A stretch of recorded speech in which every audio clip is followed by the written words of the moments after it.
जब कभी भी धरती के बाहर जिंदगी का जिक्र होता है तो हमारी आंखें अपने आप ही इस लाल ग्रह की ओर मुड़ जाती हैं। सुर्ख सतह और बंजर जमीन वाले इस ग्रह पर जिंदगी मुमकिन है या नहीं, ये तो जल्द ही आप हमारी अपकमिंग वीडियोस में जान ही जाएंगे। मगर आज बात करेंगे नासा के शुरुआती स्पेस एक्सप्लोरेशन के अध्याय पर। वो वक्त जब नासा ने पहली बार मंगल पर उतरकर उसे करीब से देखा था। 70 का दशक मार्स एक्सप्लोरेशन के लिए बेहद खास था। इस दौरान नासा ने अपने वाइकिंग मिशंस को मंगल पर भेजा। ये मिशंस लैस थे उन तमाम इक्विपमेंट से जो मार्स के वातावरण में कुछ खास तरह के एक्सपेरिमेंट्स और टेस्ट को परफॉर्म करके वहां मौजूद जिंदगी की संभावनाओं की तलाश कर सकते थे। मगर ऐसा क्या हुआ कि इन दोनों मिशंस पर फिर कभी कोई बात ही नहीं की गई?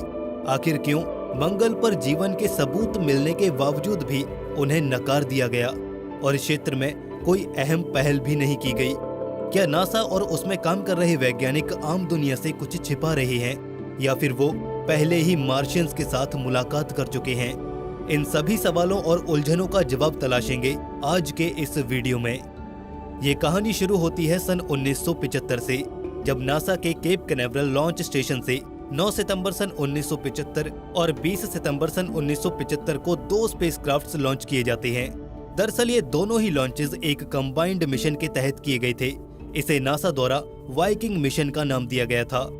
इस मिशन के तहत मंगल पर 2 लॉन्चेस के जरिए 2 ऑर्बिटर्स और 2 लैंडर्स को पहुंचाया गया, जिसमें कि ऑर्बिटर्स मंगल की कक्षा में रहते हुए मंगल की तस्वीरें लेता और सिग्नल्स को धरती पर भेजता। वहीं मंगल की सतह पर उतरे ये 2 रोवर्स विभिन्न साइंटिफिक एक्सपेरिमेंट्स को परफॉर्म करते ताकि मार्स पर लाइफ के सबूतों को और भी नजदीकी से देखा जा सके। वास्तव में ये पहली बार था जब इंसानों ने कामयाबी से किसी चीज को मंगल की सतह पर लैंड करा दिया हो। यानी इससे पहले तक वैज्ञानिकों को मंगल की सतह के बारे में इतना कुछ खास पता नहीं था। वो केवल उतना ही जान पाए थे जितना उन्हें मंगल को ऑर्बिट कर रहे ऑर्बिटर से जानने को मिला था। हालांकि वाइकिंग लैंडर से पहले भी मंगल को छूने के कई प्रयास किए गए थे, मगर हर बार असफलता ही हाथ लगी थी। 20 जुलाई सन 1976 को 11:53 और 6 सेकंड पर वाइकिंग 1 का लैंडर मार्शियन सरफेस पर सक्सेसफुली लैंड कर जाता है। नासा समेत संपूर्ण विज्ञान जगत में खुशी की लहर दौड़ जाती है। और हो भी क्यों ना, ये पहली बार था जब इंसानों ने अपनी सीमाओं को लांघकर किसी दूसरे ग्रह पर उतरने की कोशिश की थी और इसी कोशिश में उन्हें कामयाबी भी मिल चुकी थी। खैर, लैंडिंग के चंद घंटों बाद ही वाइकिंग 1 लैंडर ऑपरेशनल स्टेज में आ जाता है और अपने भीतर लगे कैमरों से मंगल की तस्वीरें लेना शुरू कर देता है। ये तस्वीर वाइकिंग 1 लैंडर द्वारा ली गई मंगल के सतह की पहली तस्वीर थी। इन तस्वीरों में मंगल की पथरीली सतह पर मौजूद पत्थर और कंकड़ नजर आ रही हैं। वैज्ञानिकों के लिए ये सब कुछ काफी नया था। इससे पहले कोई भी मिशन हमें किसी और ग्रह के सतह की इतनी क्लियर और डिटेल्ड इमेजेस नहीं दे सका था। वाइकिंग 1 मिशन ने इस नामुमकिन से लगने वाले काम को मुमकिन बना दिया था। वाइकिंग 1 के बाद वाइकिंग 2 भी 3 सितंबर को मार्स के एटमॉस्फेयर में दाखिल होता है और प्लान के अनुसार ही वाइकिंग प्रोब 2 हिस्सों में बंट जाता है, जिसमें से पहला हिस्सा यानी कि ऑर्बिटर मंगल की सतह से 320 किलोमीटर ऊपर ही डिटैच होकर ऑर्बिट करने लगता है। वहीं लैंडर नीचे मंगल का रुख करता है और ठीक वाइकिंग 1 की तरह ही वाइकिंग 2 लैंडर भी मार्स के सरफेस पर उतरकर अपने काम को अंजाम देने में जुट जाता है। वाइकिंग मिशंस ने वैज्ञानिकों को मंगल को देखने का नजरिया ही बदल दिया। इस मिशन के द्वारा नासा ने मंगल पर चल रहे बहुत से फिनोमिनन्स और कॉम्पोजिशन की हाई रेजोल्यूशन इमेजेस को कैप्चर किया। इस दौरान मंगल का पहला ग्लोबल सरफेस मैप भी तैयार किया गया और साथ ही मंगल पर मौजूद लैंड फॉर्म्स जैसे क्रेटर्स, वॉल्केनोज और कैनियंस का भी गहराई से अध्ययन किया गया। इन सब खोजों और पड़तालों से हासिल हुए डेटा को जब स्टडी किया गया तो नतीजे चौंकाने वाले थे और यहीं से मार्शियन लाइफ की मौजूदगी पर हो रही रिसर्च का एक नया अध्याय खुला।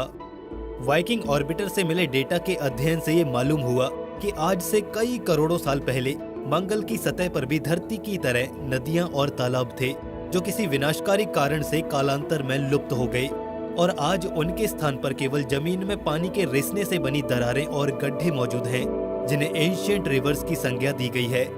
इन जल स्रोतों की पुष्टि होने से वैज्ञानिकों ने मंगल पर जीवन की संभावनाओं को तलाशते हुए अपना पहला कदम आगे बढ़ा लिया था।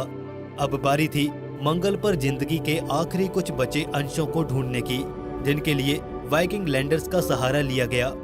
वैज्ञानिक ये बात अच्छी तरह से जानते थे कि अगर मंगल पर कहीं जिंदगी के ट्रेसेस मिल सकते हैं तो वो कहीं और नहीं बल्कि मंगल की बंजर हो चुकी मिट्टी और जमीन में ही है। इसलिए अब ये लैंडर्स अपने काम को अंजाम देने में लग जाते हैं। ये लैंडर्स लैस होते हैं कुछ बेहद ही एडवांस्ड साइंटिफिक पेलोड से, जो कि आने वाले कुछ हफ्तों में निरंतर एक के बाद एक एक्सपेरिमेंट्स कंडक्ट करते हैं। इस कड़ी में ये लैंडर मंगल की मिट्टी में ऑर्गेनिक कंपाउंड्स की तलाश करते हैं। दोनों ही लैंडर्स अपनी अपनी लैंडिंग साइट क्रीज प्लेनेटिया और यूटोपा प्लेनेटिया से 4 मिट्टी के सैंपल्स कलेक्ट करते हैं, जिन पर मेटाबॉलिक एक्सपेरिमेंट्स को कंडक्ट किया जाता है, जिसके तहत मार्शियन सॉइल में 2 ऑर्गेनिक कंपाउंड्स H2O यानी कि वाटर और रेडियो एक्टिव कार्बन को पोर किया जाता है। इस केस में अगर मंगल की मिट्टी में कोई भी माइक्रो ऑर्गेनिज्म मौजूद होते हैं तो वो मेटाबॉलिक रिएक्शंस को परफॉर्म करके रिटर्न में C14 यानी कि रेडियो एक्टिव कार्बन को रिलीज करते, जो ये बात कंफर्म कर देता कि मार्स की सॉइल में कोई माइक्रोबियल लाइफ एग्जिस्ट भी करती है या नहीं। यहाँ वैज्ञानिकों को इस बात का पूरा यकीन था कि अगर मंगल पर किसी रूप में जिंदगी मिल सकती है तो वो केवल और केवल माइक्रोबियल फॉर्म में ही मौजूद होगी। शायद किसी दर्रे या फिर क्रेटर के भीतर छोटे छोटे जीवाणु पनप रहे हों, जो अगले कुछ हजार साल में विकसित होकर एक सभ्यता का रूप ले लें, ठीक हम इंसानों की तरह। आखिरकार ये सभी एक्सपेरिमेंट्स पूरे होते हैं। इन प्रयोगों से मिल रही जानकारी को मुसलसल धरती पर भेजा जाता है, जहां ग्राउंड यूनिट्स पर मौजूद वैज्ञानिक इस डेटा को तराश कर इससे लाइफ साइंस को खोज निकालते हैं। जी हाँ, अब फाइनली वो पल आ चुका था जब नासा ने मंगल पर जीवन के एक धुंधले सबूत को ढूंढ निकाला था। ये मानो अंधेरे को चीरती हुई एक किसी रोशनी की किरण सा था। इस रिपोर्ट में ये पाया गया कि वाकई में जब मार्शियन सॉइल में वाटर और रेडियो एक्टिव कार्बन ऐड किया गया तो उस चैम्बर में C14 का सेक्रेशन हुआ, जो कि ये कंफर्म करता है कि उस मिट्टी में ऑर्गेनिक कंपाउंड्स मौजूद थे, जो शायद कुछ और नहीं बल्कि मार्स की वो अनदेखी जिंदगी थी, जो मार्स के दोनों ही छोरों पर बिल्कुल एग्जैक्ट फॉर्म में दोनों वाइकिंग लैंडर्स ने डिटेक्ट की थी। इस मिशन से वैज्ञानिकों को मार्शियन लाइफ के काफी पुख्ता सबूत मिल चुके थे, मगर इसके बावजूद भी पता नहीं क्यों अचानक से इस मिशन का जिक्र गायब हो गया। इसके बाद नासा की ओर से इस मिशन पर कोई फ्यूचर अपडेट नहीं आए जब तक कि ये प्रोब्स शट डाउन नहीं हुए। अंत में जब मिशन के 6 साल 3 महीनों और 22 दिनों के बाद आखिरी प्रोब वाइकिंग 1 सॉफ्टवेयर अपडेट के दौरान मैनुअल फेलियर के चलते शट डाउन हो गया, तो ऑफिशियली इसे मिशन का एंड करार दिया गया। आखिर ऐसा क्या हुआ कि मंगल पर जिंदगी ढूंढने के इतना करीब पहुंचने के बाद भी नासा ने आगे कोई पहल नहीं की? इस मिशन की इतनी जबरदस्त सफलता के बावजूद भी कोई फॉलो अप मिशन नहीं भेजा गया। ये वो सवाल हैं जो आज भी नासा को शक के घेरे में खड़ा करते हैं, और नासा के पास इनका कोई जवाब नहीं है, या फिर वो इसका कोई जवाब देना नहीं चाहते। आप इन सब पर क्या सोचते हैं, हमें कमेंट सेक्शन में जरूर बताएं। साथ ही अगर आप डॉक्यूमेंट्री लाइब्रेरी पर नए हैं तो सब्सक्राइब करके बेल नोटिफिकेशन को इनेबल कर लें, ताकि एस्ट्रोनॉमी और स्पेस साइंस की वीडियोस आप पा सकें सबसे पहले। दोस्तों, मिलते हैं ऐसे एक नए इन्फॉर्मेटिव वीडियो के साथ। तब तक के लिए स्टे क्यूरियस, बी हैप्पी, नमस्कार।